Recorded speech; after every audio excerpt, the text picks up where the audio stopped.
आईनी हिंदी के एक नए एपिसोड में आपका स्वागत है और इस वीडियो में हम बात करने वाले हैं तेजस मार्क टू को लेकर आई दो बड़ी रिपोर्ट्स से। दोस्तों, आपको पता ही है कि तेजस मार्क टू इस समय अपनी असेंबली लाइन में है और जो सिस्टम और सब सिस्टम है ये आ चुके हैं और इनका इंटीग्रेशन ऑलरेडी शुरू हो चुका है। लेकिन इसी बीच भारत सरकार की तरफ से एक बहुत सिग्निफिकेंट स्टेप लिया गया है जो कि तेजस मार्क टू के भविष्य को सुनिश्चित करेगा और इसमें एडवांस टेक्नोलॉजी को इनकॉर्पोरेट करने का हमारा जो उद्देश्य है इसकी पूर्ति भी करेगा। दरअसल हाल ही में भारत सरकार की तरफ से एक नई असेंबली जिग के मैन्युफैक्चरिंग को अप्रूवल मिला है जो कि basically Tejas mark to fighter aircraft में रिट्रैक्टेबल इनफ्रारेड रिफ्यूलिंग प्रोब के इंटीग्रेशन की जिम्मेदारी का वहन करेगी। और तेजस मार्क टू, जिसको हम मीडियम वेट फाइटर के तौर पर भी जानते हैं, उसको लेकर ये जो बड़ा अप्रूवल है ये फरवरी 2025 में अनाउंस किया गया है और ये अब इस मार्ग को प्रशस्त करेगी कि जो असेंबली जिग है इसकी मैन्युफैक्चरिंग के डिज़ाइन और मैन्युफैक्चरिंग प्रोसेस को शुरू किया जाएगा, जहां पर retractable air to air refuelling probe जो है ये तेजस मार्क टू के फ्रंट फ्यूजलाज में इनकॉर्पोरेट किया जाएगा। ये डिसीजन काफ़ी महत्वपूर्ण है और एरोनॉटिकल डेवलपमेंट एजेंसी ने ऑलरेडी जो प्रोक्योरमेंट प्रोसेस है इसकी शुरुआत भी कर दी है और वो बाकायदा इस समय aircraft research and design centre के साथ कोलैबोरेट करके इस काम को आगे बढ़ा रहे हैं। आपको बताते चलें कि पहले रिपोर्ट्स में कहा गया था कि तेजस मार्क टू में हमें जो फिक्स्ड रिफ्यूलिंग प्रोब है वो देखने को मिलेगा, लेकिन ऐसा नहीं है, बल्कि अब तेजस मार्क टू में भी हमें जो रिट्रैक्टेबल रिफ्यूलिंग प्रोब है वो देखने को मिलेगा, जिसके चलते इसकी जो एरोडायनामिक परफॉर्मेंस है वो काफ़ी ज़्यादा इंक्रीज होने वाली है। इस असेंबली जिग का जो प्रमुख उद्देश्य होगा वो तेजस मार्क टू में इन कॉम्प्लेक्स सिस्टम को इंटीग्रेट करना होगा और इस असेंबली जिग में हमें जो स्पेशलाइज्ड टूल और इक्विपमेंट्स हैं वो देखने को मिलेंगे। इसके पहले अगर हम air to air refuelling probe की बात करें तो हम कोबम द्वारा सप्लाई किया गया जो फिक्स प्रोब है उसको तेजस के अलग अलग वेरिएंट में यूज़ करते थे, लेकिन अब यहाँ पर रिट्रैक्टेबल टेलीस्कोपिक प्रोब जो है इसमें हमें प्रोब और ड्रॉग सिस्टम देखने को मिलेगा जो कि एरोडायनेमिक ड्रैग को रिड्यूस करेगा और जब ये यूज़ में नहीं होंगे तो ये एयरक्राफ्ट के अंदर होंगे, जिसके चलते फ्यूल एफिशिएंसी और जो स्टेल्थ कैरेक्टरिस्टिक्स हैं एयरक्राफ्ट की वो भी काफ़ी मजबूत होने वाली हैं। इस जिग की जो डिज़ाइन और मैन्युफैक्चरिंग है इसको एडवांस टूल का भी लेवरेज मिलेगा, जैसे कि इसमें CATIA-5 सॉफ्टवेयर हमको देखने को मिलेगा जो कि ऑलरेडी तेजस मार्क टू के एयरफ्रेम कंस्ट्रक्शन में यूज़ होता है और ये जो एयरक्राफ्ट का मॉडुलर बिल्ड प्रोसेस है इसमें सीमलेस इंटीग्रेशन में भी काफ़ी मदद करने वाला है। यानी कि तेजस मार्क टू की जो कैपेबिलिटी है वो निसंदेह काफ़ी ज़्यादा उन्नत यहाँ पर होने वाली है। अब बात करते हैं तेजस मार्क टू को ही लेकर आई एक और बड़ी रिपोर्ट से, जहां पर फ्रेंच मीडिया में तेजस मार्क टू और कोरिया के KF-21 बोरामी को लेकर के एक अलग ही खौफ देखने को मिल रहा है। देखिए, इस बात में कोई संदेह नहीं है कि जब हम फ्रांस की बात करते हैं तो उनका सबसे एडवांस फाइटर इस समय डसाल्ट राफेल ही है, जहाँ पर राफेल F4 स्टैंडर्ड इस पूरी लेगेसी को लीड कर रहा है। लेकिन एक बात जो हम जानते हैं वो ये भी है कि फ्रांस अपनी लालच और अपनी मनमानी के चलते लगातार इसको काफ़ी ज़्यादा कॉस्टली बनाए हुए है और ग्लोबल फाइटर मार्केट में एक बार ऐसा समय आया था जब ये एयरक्राफ्ट राज कर रहा था और भारत के बाद से इसको एक के बाद एक जो बड़े ऑर्डर्स है वो मिलते रहे। लेकिन अब फ्रेंच मीडिया में तेजस मार्क टू को लेकर एक विशेष डर देखने को मिला है, जहां पर फ्रेंच एनालिस्ट ये मानते हैं कि तेजस मार्क टू और KF-21 बोरामी जैसे जो प्लेटफॉर्म है वो राफेल की मोनोपोली को ख़त्म कर सकते हैं और राफेल की मार्केट को ध्वस्त करने में इनकी भूमिका काफ़ी ज़्यादा फ्रांस के लिए घातक साबित हो सकती है।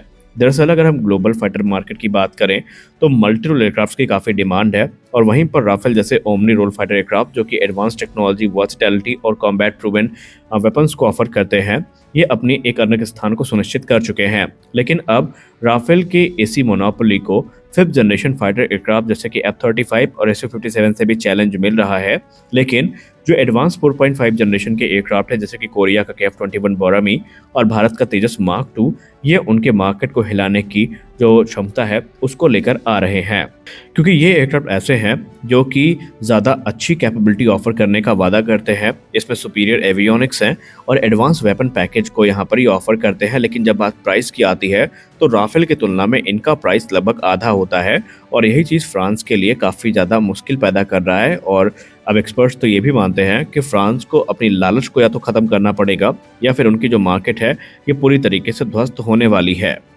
राफेल एक लंबे समय तक फ्रांस का प्रीमियम प्रोडक्ट था और इसका जो हैवी प्राइस टैग है ये इसकी काफ़ी बड़ी पहचान भी थी। हाँ, निसंदेह इसमें advance radar, electronic warfare system और मल्टी रोल कैपेबिलिटीज़ हमें देखने को मिलती हैं जो कि भारत, कतर और इजिप्ट जैसे देशों की आवश्यकताओं को पूरा करने में सक्षम है। लेकिन इस बात से इनकार नहीं किया जा सकता कि इसके साथ जो हिडन कॉस्ट हैं, वो इसकी ओनरशिप को काफ़ी मुश्किल बना देती हैं और इसकी मेंटेनेंस, अपग्रेड और वेपन इंटीग्रेशन प्रोसेस ने तो ऐसा बिल बना दिया है कई देशों के लिए, जो कि उनके लिए वहन कर पाना भी थोड़ा मुश्किल हो रहा है। और निसंदेह इस समय बहुत सारे देश ऐसे हैं जो ऐसे प्रैक्टिकल ऑप्शंस की तरफ देख रहे हैं जिनको ऑपरेट करना आसान हो। उन्हें इस समय जो प्रेस्टीज है उससे ज़्यादा प्रैक्टिकलिटी को वो ऑफर करते या प्रैक्टिकलिटी को अडॉप्ट करते वो नज़र आ रहे हैं। अब आपको बताते चलें कि एग्जाम्पल के तौर पर 2016 में अगर भारत की राफेल डील की हम बात करें तो वहाँ पर 8.7 बिलियन डॉलर्स की अप्रॉक्सीमेटली प्राइस पर जो डील है वो साइन करी गई थी, जहाँ पर 36 राफेल भारत ने खरीदे थे।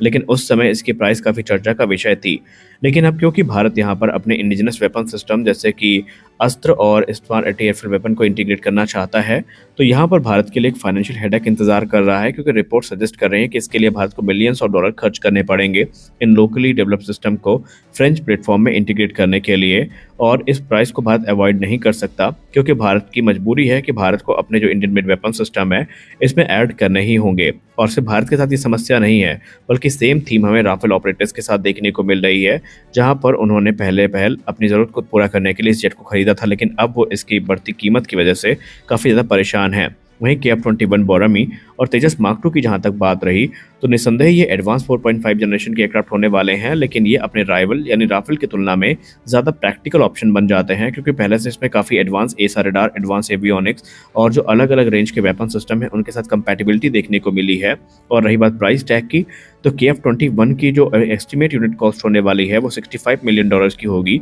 वहीं राफेल की अगर आप बात करें तो ऑलमोस्ट इसकी जो यूनिट कॉस्ट है ये 100 से लेकर 120 मिलियन डॉलर्स पर यूनिट तक पहुंच चुकी है। वहीं तेजस मार्क टू प्रोग्राम की बात करें तो तेजस मार्क टू प्रोग्राम की जहां तक यूनिट कॉस्ट की बात रही, तो इसमें पर एयरक्राफ्ट की यूनिट कॉस्ट तकरीबन 50 से 60 मिलियन डॉलर की होगी। लेकिन इन दोनों में हमें एक खास चीज़ जो देखने को मिल रही है वो है मॉडुलर डिज़ाइन, जिसका मतलब ये है कि इनका मेंटेनेंस, इनका अपग्रेड प्रोसेस और वेपन इंटीग्रेशन प्रोसेस राफेल की तुलना में ज़्यादा सरल भी है और ये ज़्यादा अफोर्डेबल भी है। और यही चीज़ फ्रेंच मीडिया को काफ़ी परेशान कर रही है, क्योंकि उनका मानना है कि आने वाले भविष्य में जब इस प्रकार के जेट ऑपरेशनल हो जाएंगे तो फ्रेंच एयरक्राफ्ट की डिमांड काफ़ी घटेगी और जो महंगे फाइटर्स हैं उनको कोई भी देश वैसे भी लेना नहीं चाहता। तो ऐसे में जो राफेल की डिमांड है वो लगातार कम होगी, इसको लेकर वहाँ पर काफ़ी हलचल मची हुई है।